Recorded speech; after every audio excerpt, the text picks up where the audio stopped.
सोने का तरीका।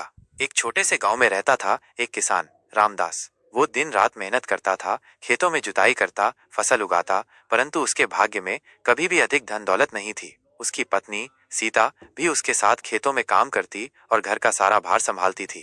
एक दिन गांव में एक साधु आए। उन्होंने रामदास को एक उपदेश दिया। हे रामदास, धन दौलत का रास्ता मेहनत से नहीं बल्कि सोच से जाता है। सोचो कि तुम धनवान हो, सोचो कि तुम समृद्ध हो, और वो सोच तुम्हें धनवान बना देगी। रामदास ने साधु की बातों को गहराई से सोचा। उसने खेतों में काम करते हुए भी मन ही मन सोचने लगा कि वो धनवान है, उसके पास बहुत सारा सोना है, वो अपने परिवार को सुख समृद्धि से भरपूर जीवन दे सकता है। शुरू में सीता को रामदास की सोच अजीब लगती थी। वो कहती, रामदास, खेतों में काम करो, मेहनत करो, तभी तो हम धनवान बनेंगे। परंतु रामदास ने सीता को भी समझाया और उन्हें भी इस सोच में शामिल किया।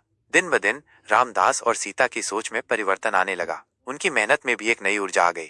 वे अब केवल काम नहीं कर रहे थे, बल्कि अपने सपनों को साकार करने के लिए काम कर रहे थे। धीरे धीरे रामदास की फसल अच्छी होने लगी। उसने अपनी मेहनत से और कुछ नई तकनीकों को अपनाकर अपनी खेती को बढ़ाया। उसने अपने गांव के अन्य किसानों को भी खेती के नए तरीके सिखाए। समय बीतता गया और रामदास और सीता सचमुच धनवान हो गए। उनके पास खेतों के अलावा मवेशी भी हो गए। उन्होंने अपने गांव में एक छोटा सा स्कूल भी बनवाया।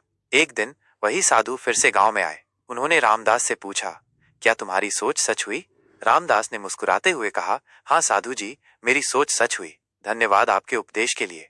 साधु ने कहा, धन्यवाद तुम्हारी मेहनत और विश्वास के लिए। याद रखो, सोच ही वो बीज है जिससे सफलता का पेड़ उगता है। इस कहानी से हमें ये सीख मिलती है कि सफलता के लिए मेहनत के साथ साथ सकारात्मक सोच भी बहुत महत्वपूर्ण है। जब हम सकारात्मक सोच के साथ काम करते हैं तो हम अपने सपनों को साकार कर सकते हैं।